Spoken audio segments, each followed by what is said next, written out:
Halo, selamat pagi semuanya. Assalamualaikum warahmatullahi wabarakatuh. Hari ini teman-teman ada kelas sama saya. Saya akan membahas terkait dengan antropometri bayi dan balita. Selama menonton video ini, jangan lupa teman-teman mencatat hal-hal penting yang mungkin belum dipahami, ya, kurang dipahami juga nanti bisa ditanyakan gitu ya pada sesi diskusi setelah teman-teman melihat video ini. Oke, untuk hal pertama yang perlu dilakukan ketika melakukan antropometri bayi dan balita adalah pengisian data awal atau data pribadi dari bayi dan balita tersebut. Data pribadi yang perlu diisikan itu ada nama, ya, kemudian nama anaknya, nomor orang tua, alamat, nomor registrasi jika ada. Kalau misalnya di konteks posyandu, itu biasanya diisi dengan nomor registrasi juga gitu ya, entah itu nomor absen atau nomor yang sudah ditentukan oleh pihak posyandunya. Kemudian data kelahiran ini juga penting ya, ada tanggal lahir, kemudian usia kehamilan apabila masih hamil atau sedang hamil ibunya. Kemudian kelahiran tunggal atau kembar ini maksudnya anak yang dilahirkan tuh ya, yang sedang diperiksakan itu apakah anak tunggal atau kembar, jika kembar berapa itu juga dituliskan di situ. Kemudian data pengukuran antropometri bayi pada saat lahir meliputi berat badan lahir, panjang badan lahir, dan juga lingkar kepala. Kemudian kelahiran keberapa atau anak keberapa, ya. Nah, walaupun untuk data kelahiran keberapa ini, walaupun sebelumnya misalnya ibunya ada riwayat abortus atau misalnya ada saudara yang meninggal, itu tetap dihitung ya. Jadi misalnya dari 3 bersaudara, kemudian meninggal satu, misalnya yang pertama itu tetap dihitung kelahiran ketiga atau kedua untuk anak yang kedua dan ketiga. Kemudian tanggal lahir adik kandung berikutnya jika memang memiliki adik. Kemudian data selanjutnya ada pemberian makan, umur pemberian MPASI pertama kali itu di umur berapa bulan, dan umur berhenti menyusu menyusu ASI maksudnya ya, itu kira-kira di usia berapa. Kemudian beberapa peristiwa penting yang mungkin mempengaruhi pertumbuhan anak, misalnya pernah dirawat di rumah sakit, ya, atau misalnya pernah tidak mau makan dalam jangka waktu berapa lama. Ya, jadi peristiwa-peristiwa penting seperti itu yang juga perlu dituliskan karena hal tersebut bisa mempengaruhi pertumbuhan anak. Oke, kemudian selanjutnya untuk menentukan antropometri bayi dan balita, data yang cukup krusial sifatnya yaitu data umur atau usia. Sehingga penting sekali bagi kita untuk mengetahui dan menentukan umur tersebut. Nah, di pengisian data awal tadi memang tidak ada data umur ya, tapi adanya data tanggal lahir. Kenapa? Sebenarnya ini bertujuan untuk supaya kita mendapatkan data usia atau umur yang lebih akurat gitu. Karena kalau diisikan langsung umur itu biasanya kurang akurat gitu ya, karena ya kadang ibunya cepat-cepat menjawab dan lain sebagainya, ya. Ini ada beberapa cara ya untuk menentukan umur anak. Yang pertama, itu dengan meminta surat kelahiran atau akta lahir atau kartu keluarga atau catatan lain yang dibuat oleh orang tua, bisa juga diambil dari catatan bidan desa atau pamong desa. Nah, kalau misalnya bayi dan balita tersebut memiliki buku KIA, ya itu biasanya sudah tertulis di situ. Jadi kadang kita tidak perlu menanyakan karena di situ sudah ada data tanggal kelahiran, ya. Kemudian misalnya tanggal kelahiran itu diketahui menggunakan kalender lokal seperti misalnya Hijriyah atau bulan-bulan lokal gitu ya, maka kita harus mencocokkan dulu dengan kalender nasional. Tapi ini jarang sih terjadi kayak misalnya lahir 1 Suro gitu kan, jarang ya gitu ya. Apalagi di tahun-tahun sekarang gitu, biasanya kita seringnya memang lebih sering menggunakan kalender nasional. Kemudian apabila misalnya ibu itu lupa ya, tidak ingat kapan sih anak atau bayi dan balitanya itu lahir, ya, maka bisa kita ingatkan mungkin berdasarkan kejadian-kejadian penting. Misalnya lebaran, tahun baru, puasa, pemilu, banjir, atau gunung meletus dan lain sebagainya gitu. Biasanya kayak, oh melahirkannya sehari setelah hari raya tahun kemarin, misalnya seperti itu, gitu ya. Jadi itu kita bisa menentukan kapan tanggal lahirnya, kalau mendekati atau berdekatan dengan kejadian-kejadian penting.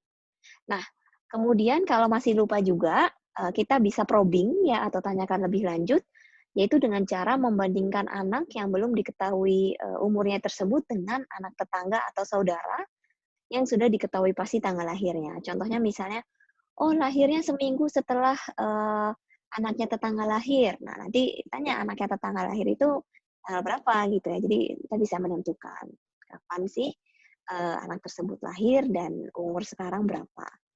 Terakhir, ya jika misalnya hanya diketahui bulan dan tahun saja, misalnya, ini sudah mentok banget ya kita berusaha untuk mencari tahu kapan tanggal lahirnya, tapi sudah nggak ketemu, maka kalau sebisa mungkin data yang bisa kita dapatkan adalah bulan dan tahun. Kalau misalnya data bulan dan tahun itu diketahui, tapi tanggalnya itu tidak diketahui, maka kita bisa menentukan tanggal lahirnya itu tanggal 15.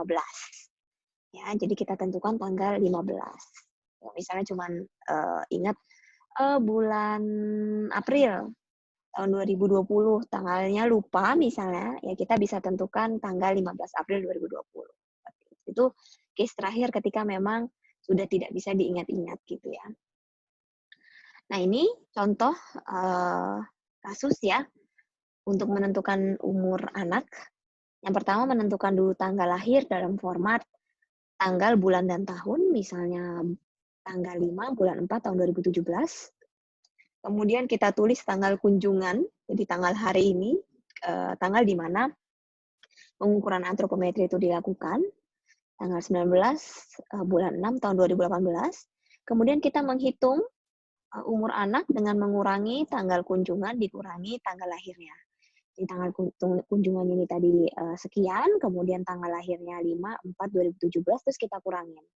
Ya, 19 kurangi 5, 14, 9 kurangi 4, 5, dan 2018 kurangi 2017 ini 1. Nah, cara membaca usianya itu dari belakang dulu. Jadi 1 tahun, 5 bulan, 14 hari. Ya, jadi umur anak ini dibulatkan menjadi 12 bulan plus 5 bulan. Ya, jadi sama dengan kurang lebih 17 bulan. Kalau usianya itu sudah di atas sama dengan 15 hari, biasanya kita bulatkan ke atas. Jadi kalau misalnya ini let's say 1 tahun 5 bulan 17 hari gitu ya, maka kita bisa hitung 12 bulan plus 6 bulan. Jadi 18 bulan. Ya, sisa hari kalau misalnya masih di bawah 14 hari, maka sisa harinya itu tidak diperhitungkan. Contoh lain misalnya ada tanggal kunjungannya itu di tanggal 5 bulan 4 tahun 2019, tanggal lahirnya 19 bulan 9 tahun 2018. Nah, ini untuk mengurangi atau menghindari hasil pengurangan minus, maka bisa dilakukan cara seperti ini. Ya, jadi tanggal kunjungannya itu ditambahkan dengan 30, kemudian 4-nya itu dikurangi 1. Ya, karena kita kayak kalau matematika sederhananya pinjem gitu ya, pinjem bulan di bulan 4, kita masukkan ke hari, jadi 35 hari, 3 bulan, ini tahunnya di 2018. Ini kita juga pinjam 1 bulan karena kan kalau 3 dikurangi 15 kan hasilnya minus ya. Jadi untuk mengurangi minus tersebut kita pinjam tahun. Jadi jadinya tanggal kunjungannya 35/15/2018, untuk tanggal lahirnya 19/09/2018. Maka ketemu di sini usianya adalah 6 bulan 16 hari. Nah, ini bisa dibuatkan menjadi 7 bulan ya karena sudah di atas tanggal 15. Seperti itu. Oke. Oke, selanjutnya terkait dengan penimbangan berat badan pada bayi dan balita.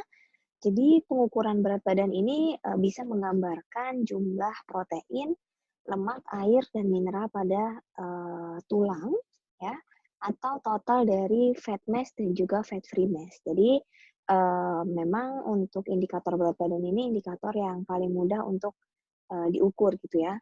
Pada masa bayi dan balita, berat badan ini bisa digunakan untuk mengetahui laju pertumbuhan, yaitu laju pertumbuhan fisik, kemudian untuk mengetahui status gizi juga, ya, dibandingkan dengan usianya atau dibandingkan dengan panjang badannya, kecuali terdapat kelainan klinis gitu ya. Jadi kelainan klinis ini misalnya bayi atau balita itu mengalami suatu penyakit tertentu, masalah medis tertentu yang mempengaruhi berat badannya. Contohnya kondisi-kondisi seperti dehidrasi, kemudian kondisi kekurangan cairan ya, kemudian kondisi asites, itu penumpukan cairan pada perut, edema, penumpukan cairan pada ekstremitas tangan atau kaki, atau adanya tumor.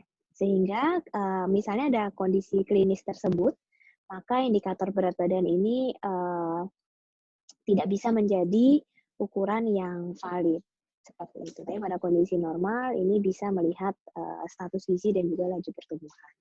Nah, untuk menimbang bayi dan balita, maka timbangan yang digunakan itu harusnya timbangan yang kuat, kemudian tahan lama, presisinya cukup bagus, yaitu mendekati 0,1 kg. Ya, jadi maksudnya perbedaan hasilnya itu kurang dari 0,1 kg apabila dilakukan pengukuran lebih dari 1 kali.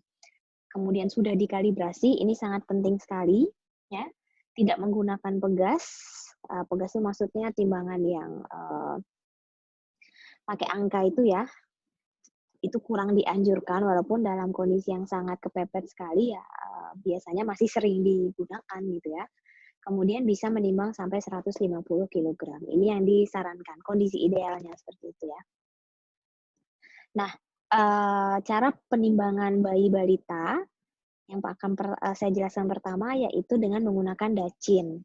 Ya, jadi dacin ini semacam kayak apa ya, kalau bisa dikatakan itu kayak timbangan barang sebenarnya gitu ya. Ini teman-teman bisa lihat. Kemudian nanti ini diberi semacam selendang gitu ya, atau kain yang nanti digunakan untuk meletakkan bayi atau balitanya gitu. Jadi cara pertama untuk melakukan penimbangan menggunakan dacin itu kita set dulu alatnya ya. Dan alat ini harus pada posisi yang seimbang, jadi posisi lurus gitu ya. Alat yang sering digunakan sekarang untuk menggantungkan dacinnya itu menggunakan yang ini.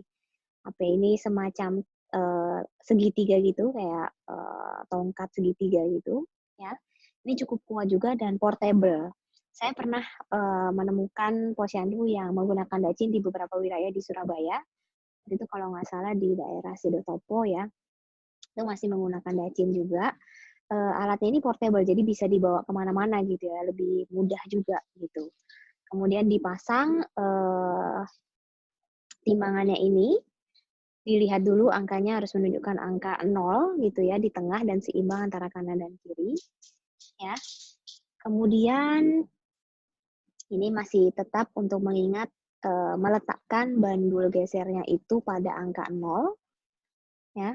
Kemudian ketika menimbang menggunakan dacin kita juga harus tahu ya apa namanya posisi atau cara mengukurnya. Jadi itu nanti itu pada tahapan kelima ini ketika anaknya itu dimasukkan ke dalam selendangnya itu, maka si pengukur ini harus segera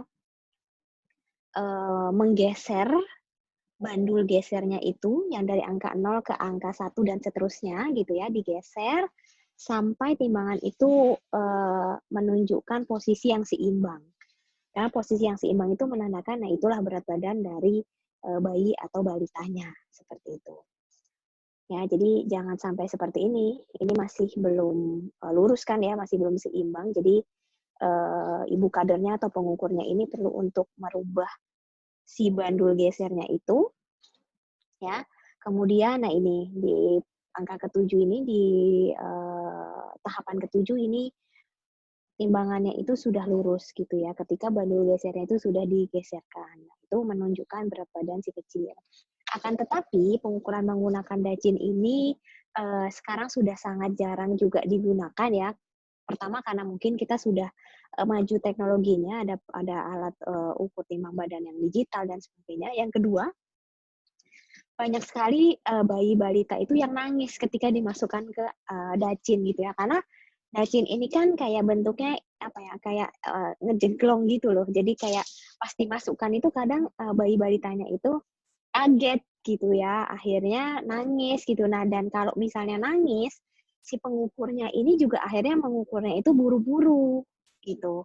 Dan terkadang, ketika si kecilnya ini nangis, ya bayi balitanya nangis, pastikan ibunya atau pengasuhnya ya, neneknya atau siapa, itu kan, kayak berusaha menenangkan. Nah, ketika berusaha menenangkan ini kadang memperberat, timbangannya gitu. Jadi hasilnya itu kayak menjadi kurang akurat, seperti itu. Nah, itu oleh karena itu kenapa dacin itu sekarang sudah, apa ya, sangat jarang sekali untuk digunakan. Namun di wilayah pedesaan kadang, sering juga masih digunakan.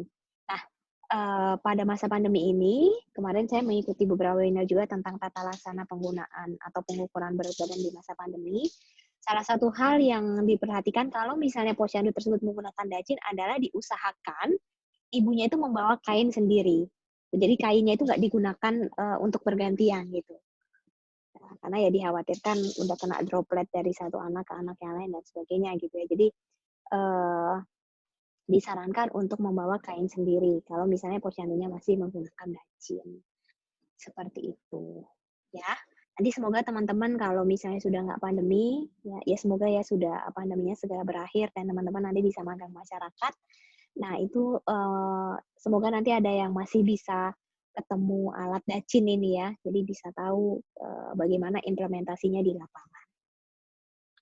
Nah, kemudian yang kedua itu penimbangan menggunakan timbangan digital. Ini yang, paling disarankan ya, karena paling akurat dibandingkan dengan, timbangan yang lainnya. Untuk cara, meletakkan atau cara pengukurannya, pertama kita harus pastikan, alat timbang itu diletakkan di bagian yang datar atau rata gitu ya, jadi jangan ada jeglongan-jeglongan karena itu bisa mempengaruhi, hasil pengukuran. Kemudian pastikan juga, lantainya itu keras. Kemudian, memastikan alat timbang menunjukkan angka 0 sebelum dilakukan penimbangan, gitu ya. Nah, biasanya untuk beberapa alat seperti Seka ini, dia ini, menggunakan tenaga surya ya. Jadi kayak, nggak ada baterainya ini, jadi kayak kalau dia, ada cahaya gitu ya, dia langsung bisa nyala gitu. Ini paling bagus sih, harganya juga, sangat mahal sekali gitu ya. Nah, ketika alat timbang sudah menunjukkan angka 0, baru balita yang sudah berdiri itu, diminta untuk berdiri di atas timbangan tersebut dengan posisi yang sempurna, ya. Posisi sempurnanya seperti apa nanti akan saya kasih gambarannya, ya. Ini, badan anak, dalam keadaan berdiri tegak, matanya lurus ke arah depan, jadi nggak boleh nengok, nggak boleh lihat bawah, jadi lurus ke depan. Kemudian kaki tidak menekuk dan, untuk pengukurnya itu juga bisa membantu anak supaya berdiri dengan baik di atas timbangan. Dan, usahakan si anak ini nggak gerak-gerak gitu ya, karena kalau misalnya gerak-gerak itu nanti, bisa mempengaruhi hasil, timbangannya, seperti itu. Nah, biasanya pada, bayi dan balita sering juga kita temukan atau beberapa kasus itu bayi dan balitanya itu nangis ketika diukur ya berat badannya, itu sehingga kita bisa melakukan penimbangan bersama ibu atau pengasuh. Ya, ini dibenarkan untuk bayi, atau balita gitu ya. Untuk cara penimbangannya apabila dilakukan bersama ibu atau pengasuh, yang pertama tetap memastikan timbangannya, pada angka 0, kemudian ibu naik timbangan dengan menggendong anak.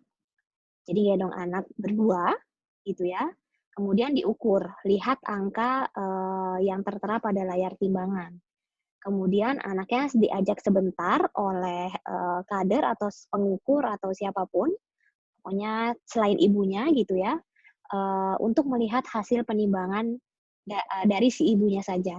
Maka nanti kita bisa dapat berat badan bayi itu adalah berat badan awal, ya, berat badan ibu dan anak, dikurangi berat badan ibunya saja, itu kita dapat berat badan anak. Ini, cara ini cukup umum sih digunakan, saya juga beberapa kali, nimbang anak saya itu menggunakan metode ini, karena ya, kalau sedang rewel gitu ya, apalagi di masa pandemi ini kalau lihat dokter atau susternya pakai hazmat tuh udah langsung histeris duluan gitu. Jadi sering menggunakan cara, ini untuk mengetahui berat badan dari, anak gitu ya. Nah, pastikan juga ketika mengukur, berat badan ini, kondisi ibu juga tidak membawa, barang gitu ya, kayak nggak membawa tas, nggak, membawa HP, pokoknya seminim mungkin untuk menjaga keakuratan, seperti itu. Nah, ini tadi posisi anak ketika ditimbang ya. Saya belum punya contoh yang balita, tapi ini ada contoh anak-anak ya kurang lebih sama sih. Kalau balita juga harusnya posisinya seperti ini ya. Jadi lurus, pandangan mata ke depan ya. Kemudian kakinya tidak menekuk gitu ya. Nah, ini adalah posisi pembaca alat timbang itu juga perlu diperhatikan, terutama apabila dalam kondisi kepepet, timbangan yang digunakan adalah timbangan pegas. Ya, jadi bukan timbangan digital. Kalau timbangan digital mau lihat dari mana saja, angkanya kan tetap terlihat ya yang tertulis gitu ya. Kalau 60,1 ya 60,1 gitu. Atau 10,5 ya 10,5 gitu kan kalau pakai timbangan digital. Tapi kalau misalnya menggunakan timbangan pegas dalam kondisi yang sangat kepepet gitu ya, maka cara membacanya itu harus di depannya timbangan. Itu ya, jadi nggak boleh di samping. Karena kalau misalnya di samping, kalau misalnya ngukurnya itu di samping kanan, maka berat badan yang terlihat itu lebih kecil dibandingkan berat badan aktualnya. Kalau lihatnya dari sebelah kiri, maka kita lihatnya lebih besar dibandingkan berat badan aktualnya. Intinya kalau misalnya posisinya itu tidak tepat atau tidak di depan gitu ya, maka hasil berat badannya ini menjadi tidak akurat gitu. Jadi posisi pembaca alat timbang apabila menggunakan timbangan pegas itu harus di depannya karena straight di garisnya kan, di garis yang menunjukkan berapa sih berat badan dari yang diukur seperti itu ya. Jadi teman-teman perlu mengingat ini hal ini, jangan sampai melakukan kesalahan ya ketika nanti sudah lulus menjadi ahli gizi. Oke, kemudian selanjutnya ketika sudah mendapatkan data berat badan, sudah dilakukan penimbangan, maka kita harus menginterpretasikan data berat badan tersebut. Nah, mungkin Bu Lail di pertemuan pertama sudah ini ya, sudah menjelaskan tentang indeks antropometri yang digunakan ya, kita menggunakan WHO MGRS gitu ya. Kemudian di Indonesia sendiri itu ada Permenkesnya, ini Permenkes terbaru tahun 2020 itu tentang standar antropometri anak itu juga sudah mengklasifikasikan gitu ya kategori status gizi berdasarkan beberapa indeks. Nah, indeks yang pertama yaitu indeks berat badan menurut usia ini merefleksikan berat badan relatif dibandingkan dengan umur anak. Ya, indeks ini bisa menilai apakah seseorang itu beratnya kurang atau cukup gitu ya. Jadi untuk menentukan underweight atau tidak underweight, tetapi tidak dapat digunakan untuk mengklasifikasikan apakah seseorang mengalami kelebihan berat badan atau sangat gemuk. Jadi masing-masing indikator antropometri itu tujuannya berbeda-beda. Nah, berat badan menurut usia ini untuk menentukan apakah berat badannya itu kurang atau normal, itu saja. Ya, bisa dilihat di tabel sebelah kanan untuk kategorinya ya, berat badan sangat kurang, itu apabila kurang dari min 3 standar deviasi dilihat berdasarkan Z-score-nya. Kemudian berat badan kurang atau underweight apabila posisi Z-score-nya itu antara min 3 standar deviasi sampai kurang dari min 2 standar deviasi. Kemudian berat badan normal apabila min 2 standar deviasi plus 1 standar deviasi. Kemudian resiko berat badan lebih apabila lebih dari plus 1 standar deviasi. Ini hanya resiko berat badan lebih, bukan berat badan berlebih ya. Ini hanya resiko berat badan lebih. Oke.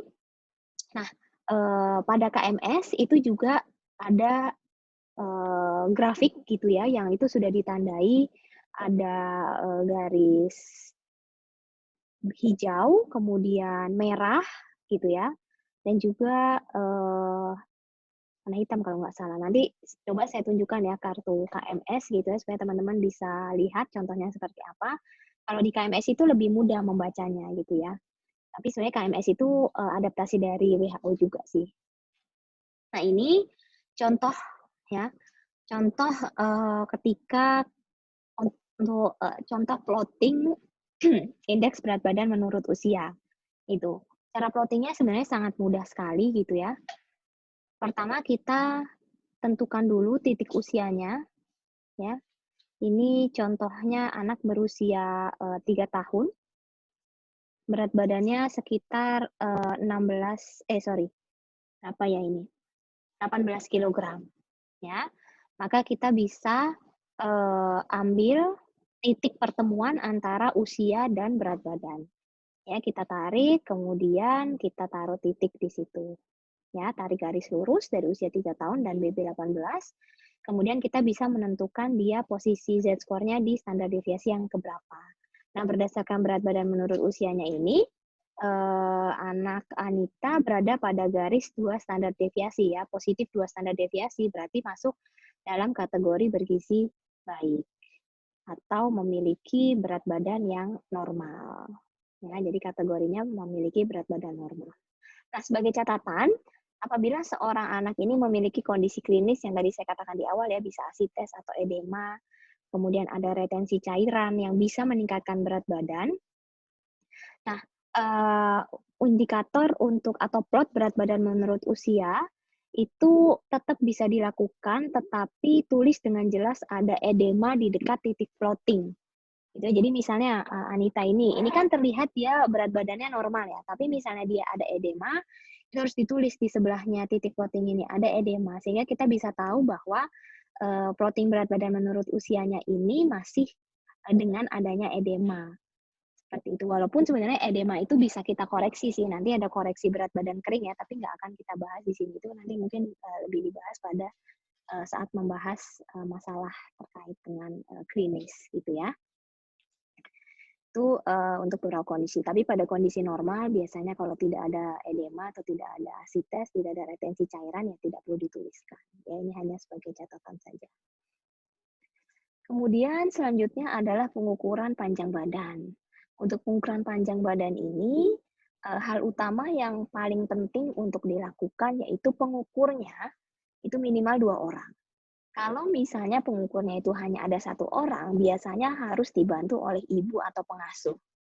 Ya, biasanya ibu atau pengasuh itu bertugas di sini yang memegangi kepala anak supaya nggak berubah-ubah gitu ya, supaya tetap berada pada posisi lurus.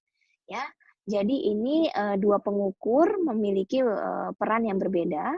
Ya, yang pertama tentu kita harus meletakkan alat ukur juga di permukaan yang lurus, rata, datar gitu ya.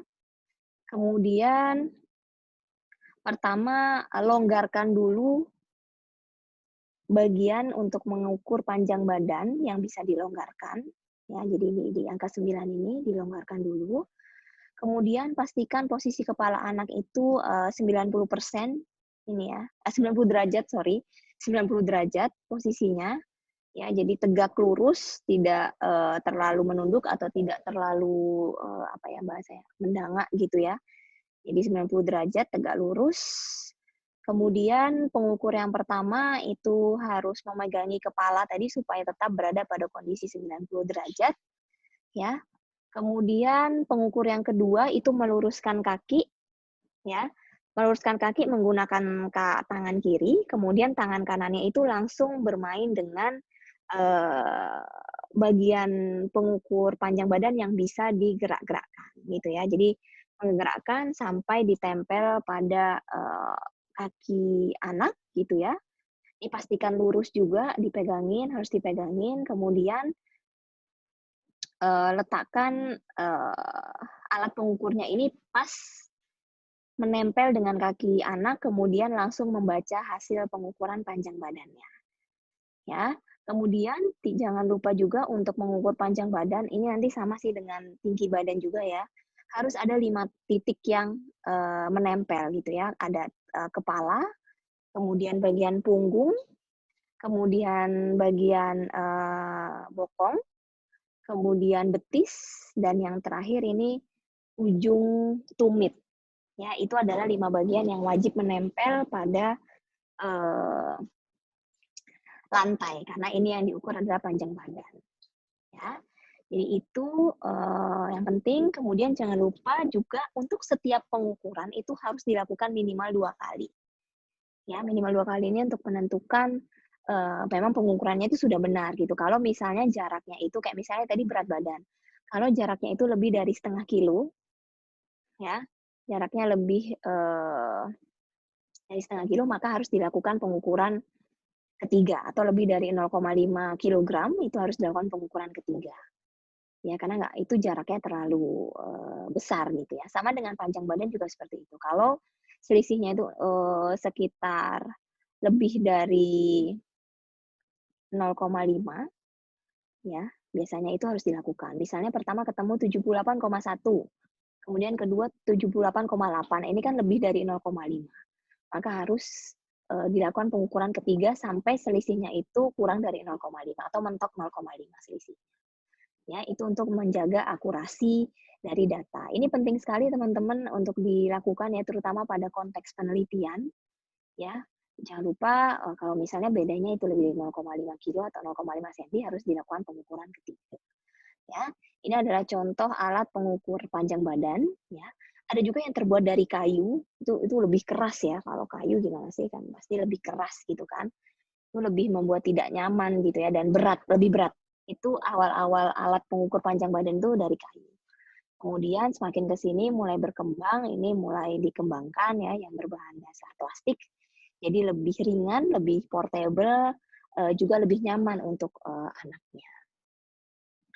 Seperti itu. Oke, kemudian ada pengukuran tinggi badan. Jangan lupa ya, kalau pada bayi dan balita, pengukuran panjang badan itu untuk 0 sampai 2 tahun. Di atas 2 tahun baru dikatakan tinggi badan. Ya. Kemudian untuk pengukuran tinggi badan hampir sama dengan pengukuran panjang badan sebenarnya ya. Pengukurnya harus 2, kemudian 5 titik ini menempel gitu ya. Jadi kepala ini di kepala, kalau misalnya ada kuncitan, ada kuncir itu harus dilepas dulu. Kemudian bahunya ini rata, jadi nggak boleh membungkuk, harus menempel pada tembok. Pastikan juga alat ukurnya itu sudah dipasang di tembok yang rata ya, jadi tidak bergelombang sampai bawah. Jadi kalau bawahnya itu ada jegukan, itu nggak boleh. Itu bisa mempengaruhi keakuratan. Jadi benar harus lurus temboknya. Kemudian selain belakang kepala nempel, kemudian sini bahu, kemudian pantat, kemudian tumit, dan juga betis. Ya, itu harus menempel. Pengukur kedua ini bisa membantu untuk meluruskan kaki. Ini agak sedikit berbeda dengan panjang badan di sini. Kalau tadi kan yang mengukur itu adalah yang memegangin kaki. Kalau di tinggi badan yang mengukur itu megang kepala. Ya. Jadi yang pengukur ibu-ibu ini pastikan kakinya lurus ya dan menempel betis dan tumitnya. Kemudian untuk yang membaca hasil pengukuran tinggi badannya ini harus memegangi dagu, itu ya. Ini memastikan posisinya itu tetap 90 derajat, jadi nggak terlalu mendongak atau terlalu menunduk gitu ya. Memegangi, kemudian merubah alat, biasanya menggunakan stadiometer ini ya. Jadi diubah-ubah apa ya, digeser gitu ya, sampai menempel pada bagian kepala, kemudian membaca hasilnya. Nah, sebenarnya posisi dari si pewawancara ini tidak di samping gini ya, harusnya sih di depan kalau misalnya angka pengukurannya itu ada di bagian depan sini. Jadi tergantung angkanya itu ada di mana. Pokoknya usahakan posisinya itu antara yang melihat hasil pengukuran dengan angka hasil pengukurannya itu dia sejajar. Itu untuk memastikan juga tadi balik lagi ke keakuratan data. Kalau pakai stadiometer itu biasanya eh, hasil pengukurannya itu di depan, jadi nggak mungkin kalau dari samping itu nggak kelihatan angkanya, jadi harus dari depan gitu ya. Nah, kemudian interpretasi data panjang badan menurut usia dan atau tinggi badan menurut usia, ini pertama perlu dilakukan konversi. Seperti tadi saya katakan ya, kalau misalnya panjang badan itu digunakan untuk yang berusia 0 sampai 2 tahun. Tapi sebenarnya kan di atas usia 1 tahun itu ada beberapa bayi yang sudah bisa berdiri kan, bahkan bisa jalan gitu, sehingga mereka bisa diukur tinggi badannya. Nah, pada kondisi tersebut, apabila dia seharusnya masih diukur panjang badan, tapi ternyata diukur tinggi badannya, maka harus ditambahkan 0,7 cm. Ya, jadi kalau misalnya anak berumur kurang dari 2 tahun, tapi diukur tingginya dengan cara berdiri, maka harus ditambahkan 0,7. Sebaliknya, kalau misalnya dia sudah di atas usia 2 tahun, tapi masih diukur panjang badan dengan cara terlentang, maka harus dikurangi 0,7. Ya, ini keliru. Ini harusnya diukur panjangnya ya dengan cara terlentang, maka dikurangi 0,7 untuk mengkonversi ke tinggi badan. Ya, ini teman-teman harus ingat ya faktor konversi ini karena ya kadang di lapangan yang sering ditemukan itu yang pertama. Ya, jadi dia usia sekitar 1 sampai 2 tahun tapi sudah diukur tinggi badannya. Kalau misalnya hal itu terjadi maka harus ditambahkan 0,7. Kalau yang kondisi kedua ini cukup jarang ya. Di atas usia 2 tahun kemudian diukur panjang badannya biasanya jarang karena di atas usia 2 tahun itu kan lebih kayak sudah lebih mantap gitu berdirinya. Jadi kayak sudah bisa diukur tinggi badannya semua. Nah, untuk interpretasi data panjang badan usia atau tinggi badan menurut usia ini adalah untuk menentukan kategori status gizi apakah bayi balita tersebut mengalami pendek, stunted, atau normal. Gitu ya. Nih, jadi sangat pendek apabila kurang dari min 3 standar deviasi, jadi min 4, min 5, dan seterusnya. Kemudian pendek apabila Z-score-nya itu antara min 3 standar deviasi sampai dengan min 2 kurang dari min 2 standar deviasi. Kemudian normal apabila antara min 2 sampai plus 3 standar deviasi dan tinggi apabila lebih dari plus 3 standar deviasi. Ya, pada beberapa kondisi yang sangat tinggi sekali itu biasanya ada masalah di hormon gitu ya. Jadi biasanya itu harus diperiksakan lebih lanjut.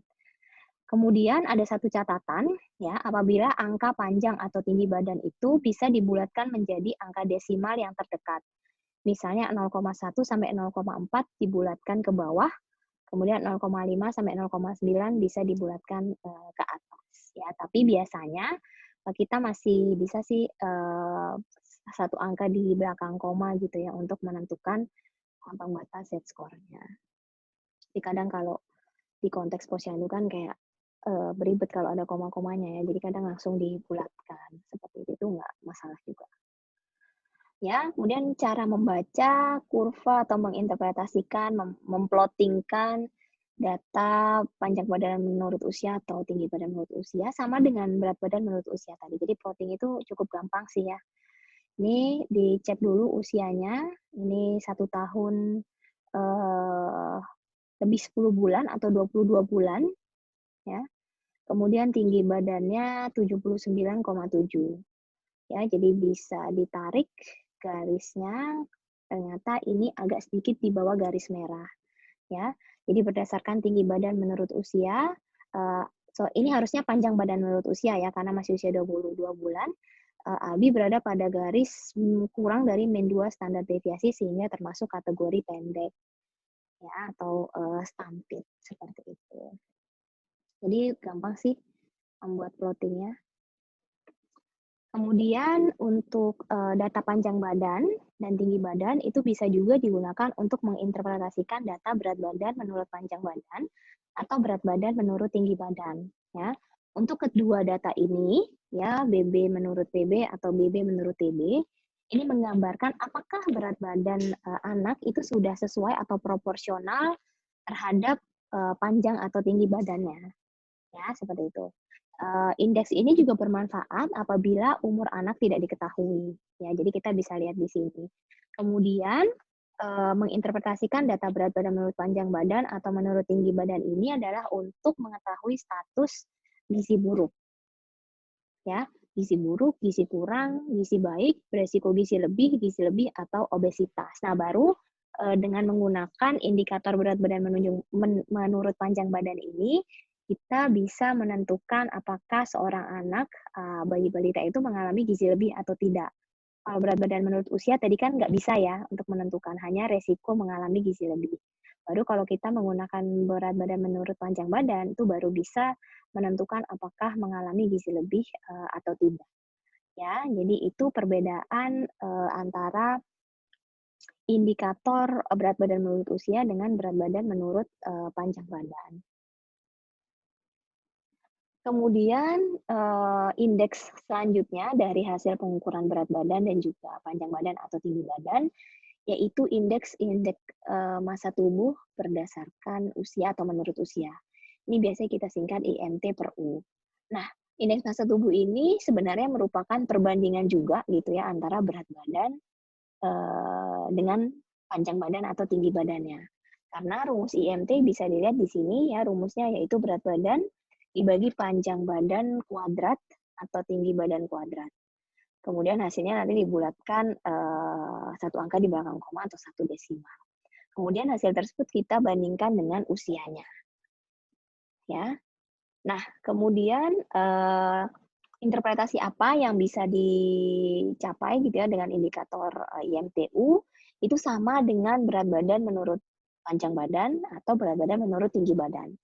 Jadi untuk tahu apakah mengalami gizi buruk, gizi kurang, gizi baik, resiko overweight atau obesitas. Ya. Jadi ini adalah hasil pengkategorian status gizi indeks massa tubuh menurut usia. Namun, biasanya indeks IMT menurut usia ini jarang digunakan untuk usia di bawah 5 tahun. Biasanya lebih sering kita menggunakan berat badan menurut panjang badan. Indikator IMT menurut usia ini lebih sering digunakan pada kelompok anak sekolah dan remaja. Jadi di atas 5 tahun sampai usia 18 tahun. Ya, jadi ini ada dua lagi ya. Ini bawah ini ada kategori kan 5 sampai 18 tahun. Ini lebih sering digunakan indikator indeks massa tubuh menurut usia. Tapi untuk usia di bawah 5 tahun walaupun ada juga gitu ya, tapi jarang sekali digunakan. Bahkan kalau di buku KIA itu nggak ada IMT menurut usia. Oke, untuk cara plottingnya agak sedikit berbeda karena kita harus hitung dulu IMT-nya berapa, kemudian di sini adalah usianya. Ya, jadi sama cari titik usia, kemudian cari titik indeks massa tubuhnya berapa. Temu di sini kalau pada kasus ini maka berdasarkan IMT menurut usia, John berada pada titik antara 1 plus 1 standar deviasi dan plus 2 standar deviasi ya, sehingga dikatakan atau masuk kategori beresiko gizi lebih. Ya, kalau sebelum ini kan Permenkes yang terbaru tahun 2020 ya. Di Permenkes sebelumnya itu sebelum tahun 2020 antara 1 dan 2 ini masih masuk kategori normal. Tapi sekarang sudah diubah gitu ya, beresiko gizi lebih karena mungkin sekarang kasus bayi balita yang mengalami gizi lebih juga mulai mengalami peningkatan ya. Oleh karena itu lebih sensitif lagi dikatakan kalau lebih dari plus 1 standar deviasi atau antara 1 dan 2 standar deviasi itu sudah masuk kategori beresiko gizi lebih. Jadi kayak harus mulai waspada supaya status gizi beresiko gizi lebih ini nggak naik menjadi gizi lebih atau obesitas. Seperti itu. Ini kalian biar tahu juga sejarahnya ya, kalau dulu sebelum 2020 itu seperti apa. Tapi yang kita gunakan ya standar yang terbaru yang sekarang 2020. Oke, pengukuran antropometri selanjutnya yang bisa dilakukan pada bayi dan balita yaitu pengukuran lingkar kepala. Pengukuran lingkar kepala ini dilakukan untuk mendeteksi pertumbuhan ukuran otak.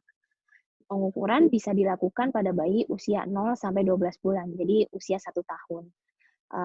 Setelah usia 2 tahun, biasanya pertumbuhan lingkar kepala ini sangat lambat, sehingga tidak dapat digunakan sebagai indikator mendeteksi pertumbuhan otak. Oke. Nah, bagaimana cara mengukurnya? Biasanya untuk cara mengukurnya, pastikan juga pertama kepala bayi itu berada di posisi yang tegak lurus gitu ya. Jadi tadi tidak terlalu mendongak juga tidak terlalu menurun. Itu jadi berada pada kalau kalimatnya itu Frankfurt horizontal plane, jadi lurus gitu ya.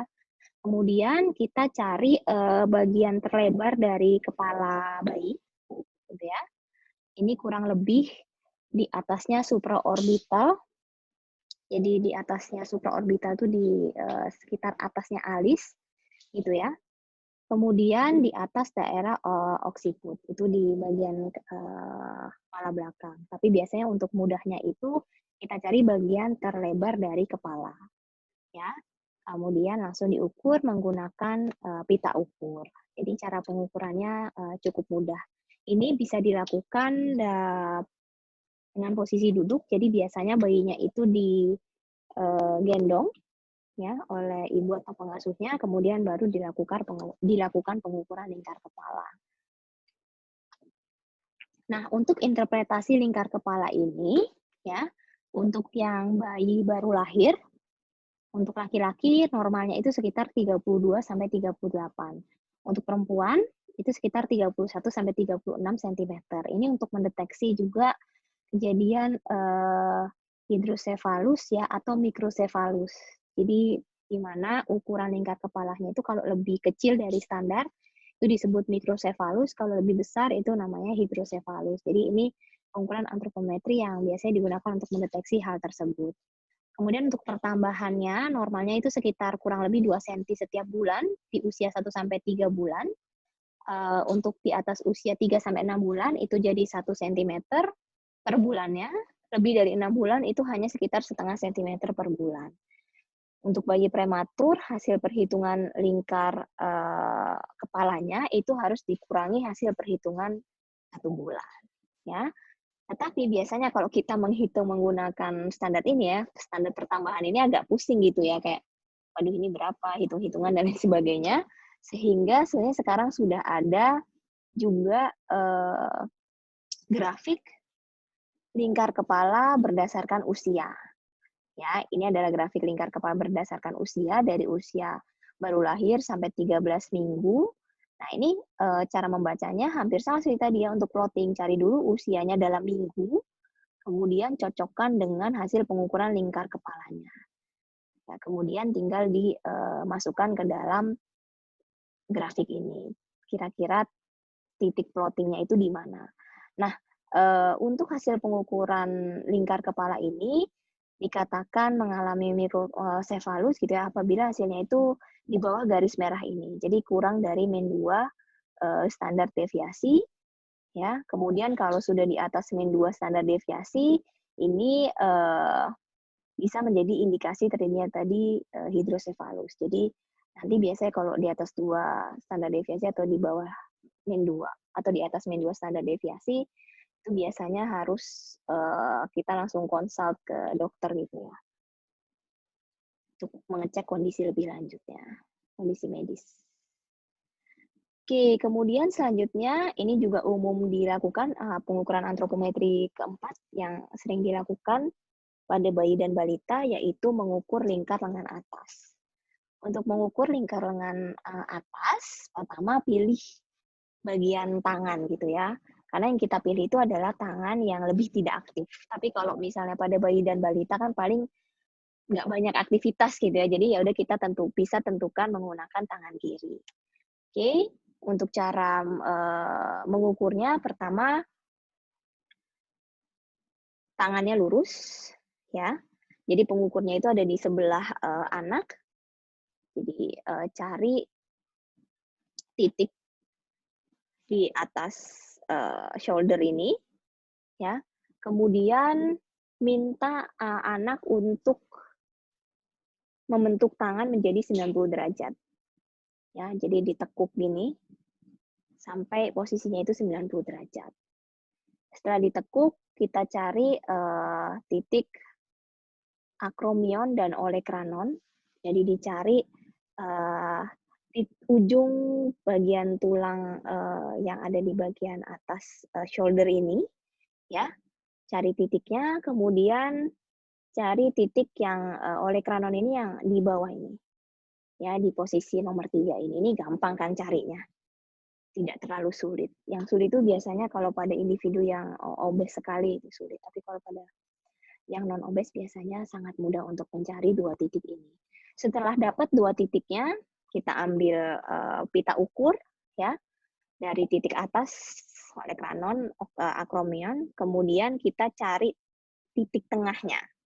Jadi kalau misalnya antara olekranon dan akromion ini misalnya 40 cm, ini contoh ya, maka kita tulis tengahnya, midpoint-nya berarti di 20 cm. Nah, titik itu nanti yang merupakan titik yang kita ukur sebagai lingkar lengan atas. Ya, jadi kalau sudah ketemu titiknya ditandai dulu, kemudian tangannya disuruh lurus lagi, jadi nggak pada posisi 90 derajat, diluruskan lagi. Ya, kemudian posisikan pita ukur pada titik midpoint tadi, titik tengahnya. Nah, ketika melakukan pengukuran itu juga jangan terlalu ditekan ya, jangan terlalu ketat itu, tapi jangan juga terlalu longgar. Jadi dipaskan. Biasanya untuk mempermudah pengukuran itu caranya di bagian belakang ukuran itu supaya pitanya itu juga nggak bergerak-bergerak terus gitu. Karena kadang kan kita ngukur terus bergerak-gerak. Jadi kayak posisinya itu kayak agak dicapit gitu. Jadi 3 tangan di tiga jari kita ini, itu bisa megang bagian belakang, pita ukur, kemudian yang 2 tangan ini, satu, menarik pita ukurnya supaya, menjadi pas, gitu ya.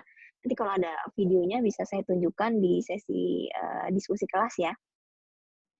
Oke, kemudian nah ini contoh pita ukurnya yang terlalu ketat ya. Nih, ini kulit, ini pita ukurnya, jadi ini terlalu ketat, jadi kulitnya itu sampai kegencet gitu, itu tidak boleh. Kalau ini terlalu loose, jadi nggak nempel kulit. Jadi pastikan tetap nempel kulit, tapi tidak terlalu ketat, ya. Kemudian Anda langsung bisa membaca hasil pengukuran lilanya ini pada garis panah yang sudah ada di pita ukur. Jadi kalau pita ukur lila ini memang sudah banyak tersedia ya, itu harganya juga sangat murah, jadi ini, merupakan salah satu alat ukur yang mudah untuk dicari, gitu ya. Dan kalau nggak salah di masa pandemi ini juga ada salah satu program untuk membagikan pita lila ke, ibu bayi dan balita, supaya ibu bayi dan balita juga bisa melakukan, pengukuran lila. Oh ya, tadi saya belum mengatakan ya, sedikit sebenarnya lila ini digunakan untuk apa. Lila ini sebenarnya untuk mendeteksi simpanan, energi, dalam tubuh gitu ya. Apabila lilanya ini kurang dari standar, maka, anak tersebut itu beresiko mengalami kekurangan energi kronik, seperti itu. Jadi untuk mengukur simpanan, energi di dalam tubuh. Oke, selanjutnya untuk interpretasi hasil lila, nih bayi dan balita dikatakan berdasarkan umurnya dikatakan normal apabila masuk dalam, atau ukuran lilanya itu minimal sekian, 6 sampai 8 bulan minimal 14,75 dan seterusnya ya untuk masing-masing usia. Oke, kemudian ini, ada ukuran lila berdasarkan usia yang, berdasarkan Z-score-nya ya. Kalau kita menggunakan, growth chart dari WHO, ya ini sama untuk mendeteksi apakah mengalami gizi kurang, gizi buruk, gizi kurang, gizi baik, gizi lebih atau obes ya. Ini menggunakan, Z-score apabila kurang dari ini harusnya -3 ya, -3 standar deviasi itu dikatakan gizi buruk, gizi kurang itu, -3 standar deviasi sampai -2 standar deviasi, gizi baik -2 standar deviasi sampai +2 standar deviasi, gizi lebih +2 sampai kurang dari +3 standar deviasi, dan obes apabila lilanya, Z-score lilanya lebih dari +3 standar deviasi, ya. Nah, itu teman-teman bisa cek di, eee, kurva ini juga. Jadi ini kurva ini sangat menggampangkan kita sekali ya, karena ya ini sudah ada titik-titiknya gitu ya, jadi kita bisa langsung menentukan gitu, bagaimana status gizi berdasarkan, lila menurut usia. Seperti itu ya. Ini nanti di PowerPoint-nya saya ubah ya. Oke, kemudian, selanjutnya karena kita memang masih masa pandemi ya, jadi belum bisa untuk melakukan praktikum secara langsung. Mungkin nanti praktikumnya akan kita lakukan di akhir gitu ya, sementara teman-teman diminta untuk, melakukan penugasan ini. Jadi penugasannya, silakan teman-teman mengukur berat badan, panjang badan atau tinggi badan, lingkar lengan atas, lingkar kepala seorang balita yang ada di lingkungan sekitar. Boleh saudara, boleh tetangga, boleh, siapapun lah ya, yang penting masih dalam usia, di atas 6 bulan, di bawah 5 tahun. Kalau di bawah 6 bulan jangan deh terlalu riskan ya, jadi di atas 6 bulan, di bawah 5 tahun. Kemudian gunakan alat ukur yang direkomendasikan untuk mengukur balita. Jadi kalau berat badan tadi menggunakan timbangan digital atau Dacin, untuk, panjang badan menggunakan, lengboard, tinggi badan bisa menggunakan stadiometer, ya. Untuk lila dan, lika bisa menggunakan, pita ukur atau disebut Medline, ya. Nah, misalnya alat tersebut, Anda tidak memiliki alat tersebut gitu ya, maka harap teman-teman bisa menghubungi posyandu terdekat. Jadi coba tanya ibunya, kira-kira siapa yang kader. Kalau ibunya kader beneran ya, langsung bisa dipinjamkan. Tapi kalau ibunya bukan kader, coba tanya, siapa ibu kader yang, ibu kenal, jadi bisa pinjam alat-alat, posyandu. Kalau misalnya pas, di daerah Anda itu posyandu itu diadakan, itu lebih bagus lagi. Teman-teman bisa membantu untuk melakukan pengukuran gitu ya. Jadi kalau pas posyandu boleh juga itu dijalankan. Kemudian lakukan pengukuran dengan kaidah-kaidah yang tadi sudah saya jelaskan ya. Kemudian jangan lupa paling penting itu melakukan pengukuran kalau misalnya selisihnya lebih dari 0,5 untuk semua hasil pengukuran harus diulang pengukuran ketiga. Ya, jadi minimal Anda melakukan 2 kali pengukuran.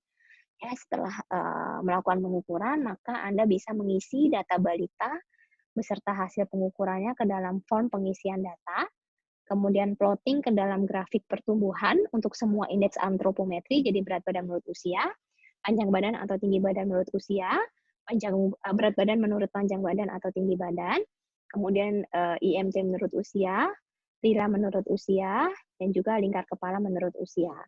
Ya, jadi isikan semua atau lakukan plotting ke dalam semua grafik pertumbuhan. Jangan lupa untuk mendokumentasikan berupa foto untuk semua pengukuran yang dilakukan. Jadi kalau bisa step by step-nya itu ada. Jadi ini kayak semacam laporan praktikum gitu ya. Jadi step by step-nya Anda foto supaya nanti kita juga bisa mengevaluasi lebih dalam. Kemudian laporkan dan presentasikan hasil serta interpretasi status gizi menggunakan semua indeks antropometri. Nanti di akhir sesi mata kuliah PSG sebelum UTS itu kan ada presentasi ya, salah satunya adalah presentasi penugasan ini. Ya, jadi lakukan penugasan dengan baik. Apabila ada yang perlu ditanyakan, silahkan jangan segan-segan untuk menghubungi saya. Ya. Oke, kemudian ini adalah link download untuk chart WHO MGRS yang lengkap, karena teman-teman nanti harus memplotting berdasarkan jenis kelamin juga ya. Jadi kalau balitanya laki-laki jangan diplotting di kurva perempuan gitu ya, harus diplotting berdasarkan jenis kelaminnya. Ini adalah link untuk mendownload chart WHO MGRS yang lengkap, sudah semuanya ada di situ. Ya, jadi silakan Anda mendownload terlebih dahulu. Oke, sekian materi untuk antropometri bayi dan balita. Kita lanjutkan ke sesi diskusi ya, apabila teman-teman ada yang masih kurang jelas atau ya ditanyakan lebih lanjut, silakan ditanyakan di sesi diskusi. Semoga penjelasan saya ini sudah cukup jelas dan memberi gambaran yang baik terhadap bagaimana sih tata cara untuk melakukan antropometri pada bayi dan balita. Oke, sampai ketemu di sesi diskusi. Saya akhiri untuk pemaparan materinya. Terima kasih atas perhatiannya dan mohon maaf apabila ada salah-salah kata. Ya, saya akhiri. Selamat pagi. Wassalamualaikum warahmatullahi wabarakatuh.